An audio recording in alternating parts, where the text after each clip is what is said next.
Man, time for another gas and go here on a Friday morning. It's weekend time. Producer Wayne, Andrew DeLay hanging out with you here. And Andy, we got some interesting news to cover for heading into the weekend here. So, a smackdown was laid on 2311 and FRM yesterday, matter of fact. And speaking of a SmackDown, somebody you met working your real job is going to be sponsoring somebody in NASCAR this weekend coming up at Michigan International Speedway. Okay, heck, lay it on me. Who did I meet that's doing this? Did I arrest them in my real job? What's the No, deal, buddy? no, it was actually somebody you met that you didn't believe it was them until they showed their face. Larry McReynolds? No, God, no. What are you talking about? Because I remember telling Larry McReynolds that he was full of Yeah, horse well, trust crap me, when he trust was me. talking to me. We all remember that story. But I'll tell you what, we'll tease that for the fans here, but we're gonna get to something else just real quickly here.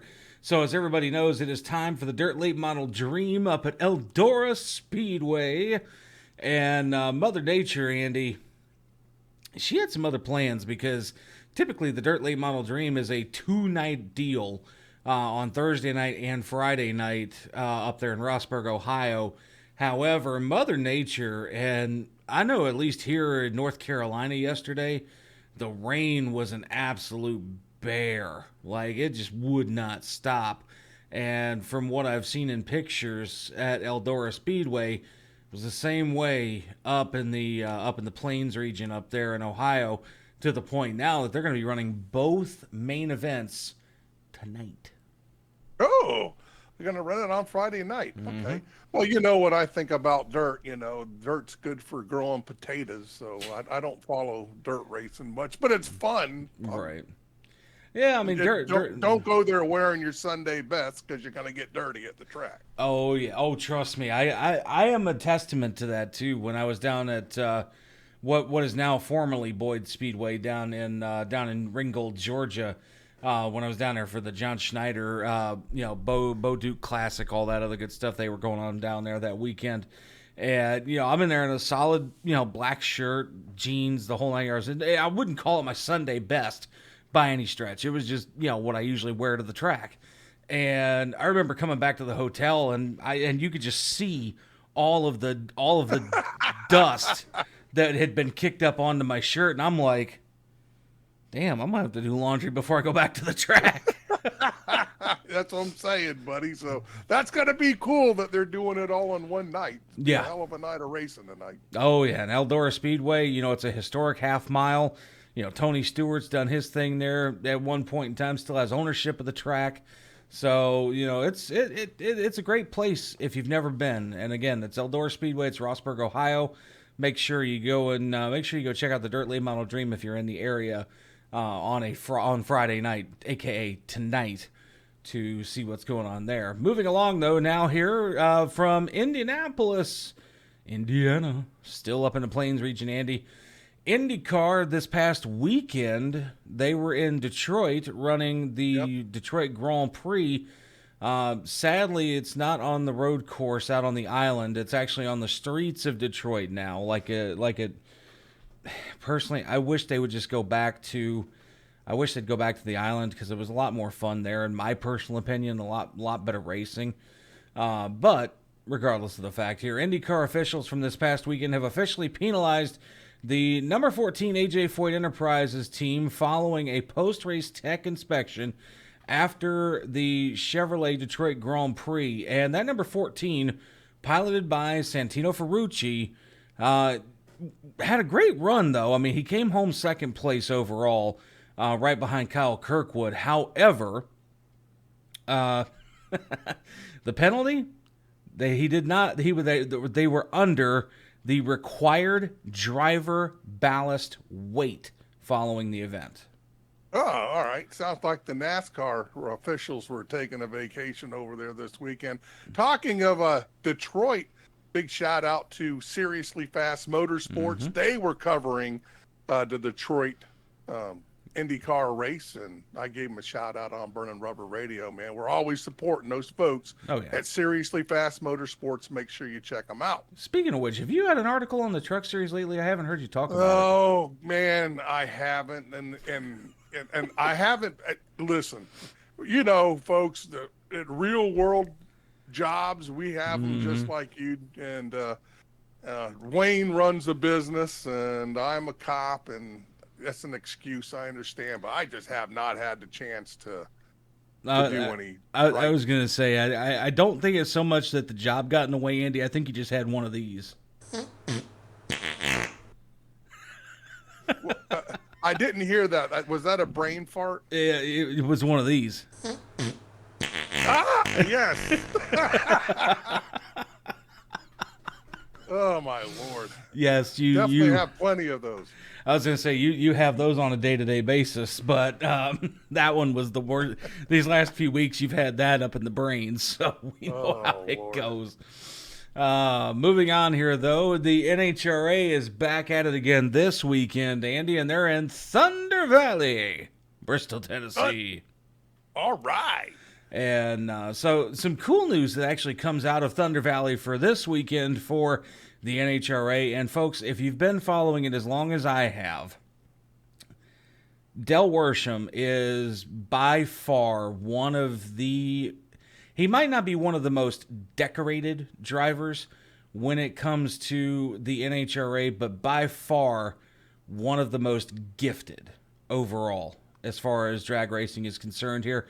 And that gifted ability that he has as not just a driver, but as a tuner on his nitromethane vehicle has gotten him the honor, Andy. He is officially the 2025 inductee into the prestigious Legends of Thunder Valley Hall of Fame. Congratulations to him. And huge. Yeah, that's big news for Del Worsham. And like I said, folks, if you've been a longtime NHRA fan like I have, you know that guys like him, John Force, I mean, there's so many other names that we could talk about. Antron Brown, Angel Sampe. I mean, there's so many that, you know, eventually I think they're going to go into that Hall of Fame. But Worsham is just the most recent one to make that entry. Yeah, good stuff, man. And we love the NHRA here on Burning Rubber Radio, folks. So. That we do. And then one other bit of news here, too, from the weekend, Andy. As far as Thunder Valley is concerned here, of course, the weather, you know, it's playing a factor for the NHRA as well, too. And due to possible pending weather, the NHRA officials have announced a schedule change for tonight's 2 Mission Foods Drag Racing Series qualifying sessions for the Super Grip NHRA Thunder Valley Nats at Bristol Dragway. So Friday's session, aka today, in Pro Stock Motorcycle and Pro Stock have been moved up to 3 p.m. and 5:30 p.m. respectively, with Funny Car and Top Fuel to follow at 4 and 6:30 respectively there. So racing Gage is going to... Herrera is going to win a little earlier today. Well, this is just qualifications today. We don't have elims until tomorrow. Oh, yeah. Well, close enough. Yeah, anyway. Yeah. So we'll have qualifiers today. We have first round elims on Saturday, and then we'll have the finals on Sunday. So we'll have to wait and see if Gage Herrera does pull something out of the hat once again for Pro Stock Motorcycles. And I say that like we know he's not, but because right. I mean it's Gage Herrera. I mean, come on, just saying. But racing in the Lucas Oil Drag Racing Series as well is scheduled to begin at 8 a.m. Today. So granted, as of the taping of this show around 10 to 11 o'clock in the morning, the Lucas Oil Drag Racing Series has already been underway. So if you're on your way to Thunder Valley, you may have already missed that event, but it is what it is. Not much we can do about that one. That's right. And speaking of things that were missed until, you know, getting a chance to look at it here, Andy, it's time to go back to the bit of news that I was touching on in the opener and the teaser of today's show, and that being that the smacketh down has been laid against 2311 and FRM, and this comes from the Fourth Circuit Court of Appeals. And when the feds get involved, usually there's some pretty dirty business going on when it comes to some other stuff here. The courts officially, and this article came out yesterday on Thursday, the courts dealt 2311 and Front Row Motorsports a little bit of a setback in the antitrust lawsuit that they filed against NASCAR after the whole charter disagreement at the end of last season. And on Thursday, yesterday, a 3-judge federal appellate panel vacated the injunction that required the two teams to be recognized as chartered teams while their court case makes its way through the legal system. So now, as it sits, they are no longer chartered teams. So now the question then becomes, what the hell happens to all those points and everything else that they've acquired through virtually the first third of the season? And they're not guaranteed spots then if they're not chartered. That means exactly they're open teams. Exactly. So, Bubba Wallace, I wanted to say Ross Chastain. It's not Ross Chastain. Tyler Reddick. There you go. Tyler Reddick. And so Bubba Wallace, Tyler Reddick, and all of the from 2311, and then all the FRM guys. That now puts at least 4 drivers in a non-guaranteed starting spot. So at this point, knowing that this was issued right before Michigan, even if, we already know Bubba Wallace. Like I said, I've got my issues with Bubba. And there's other things I'm going to touch on here too in just a few minutes as well. But, everybody knows I've had my issues with Bubba over the years, but something like this, that's a hell of a setback to what little bit of progress he was making this year. Oh my God, yeah. This is definitely throwing a monkey wrench in their plans. There's no doubt about it. Exactly. And, looking over the quotes here that the attorney for both teams, Jeffrey Kessler, had made in a statement the other day, the antitrust case isn't scheduled for court until December. So, we're still, 6 months away from that court case even, getting light here. So the two teams now have 14 days to appeal Thursday's ruling to the full Fourth Circuit Court of Appeals. Should no appeal be filed, NASCAR cannot enforce the ruling until 7 days after the deadline passes, which is June 26th. So apparently, again, reading deeper into this, they're good until the end of June if no appeal is filed. But I have a feeling that they're going to get that appeal in rather quickly as far as that is concerned. But, should something happen and they don't file the appeal or they miss the deadline, come the 1st of July, they're potentially going to be screwed heavily. Or there's one other option. They can just say, hey, all right, no problem, and sign the agreement.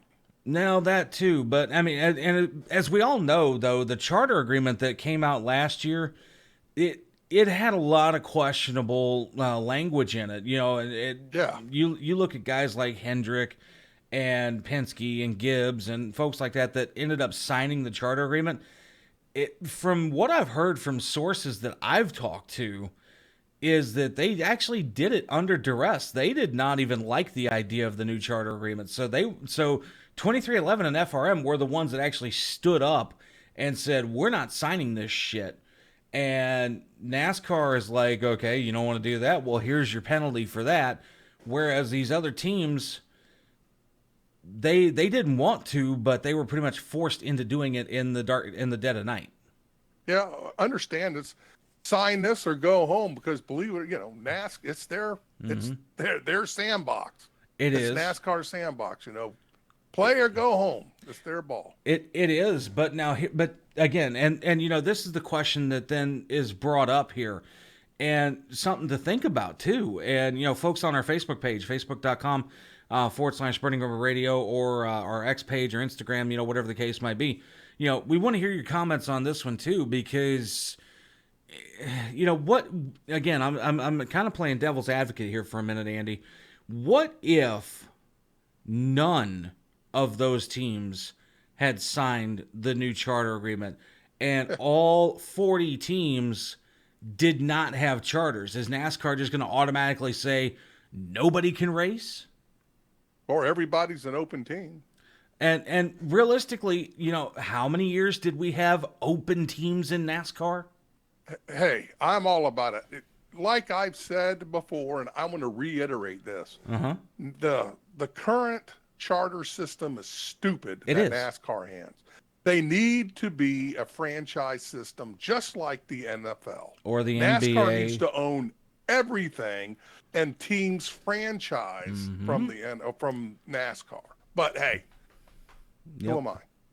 I mean, honestly, it's the better idea, realistically, because like you said, the NFL has it, the NBA has it, Major League Baseball has it, Major League Soccer has it.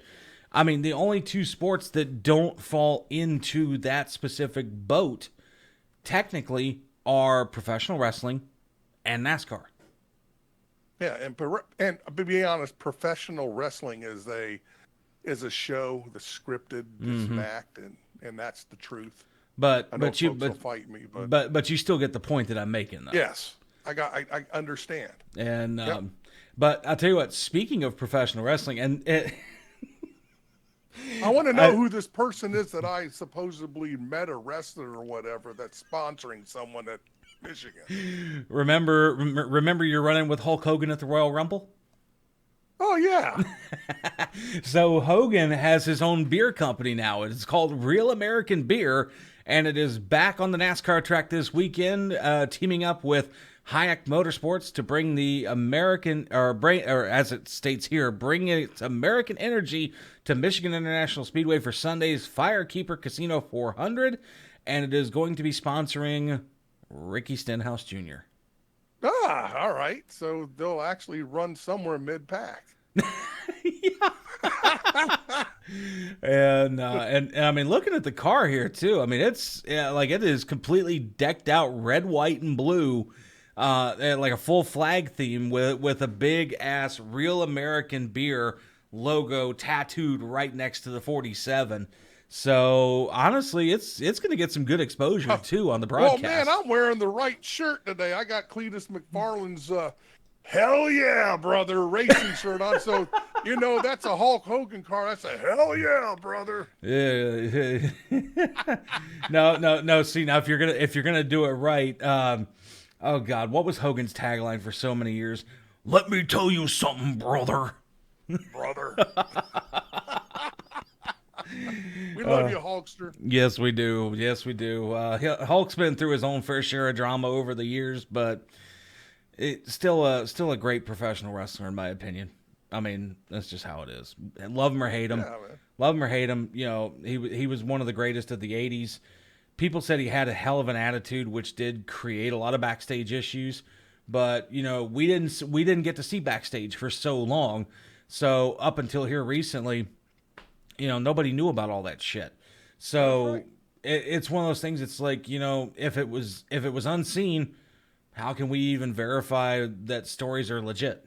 So Hey, I got a legit story for Hulk Hogan. Of course, he lives down here where I'm at, and many years ago, I was on a traffic stop and with the guy on the motorcycle, and this car pulls up behind my cruiser. I'm like, "What the heck's this?" And out gets old Hulk Hogan, and his words are just like this: "Are you okay, brother?"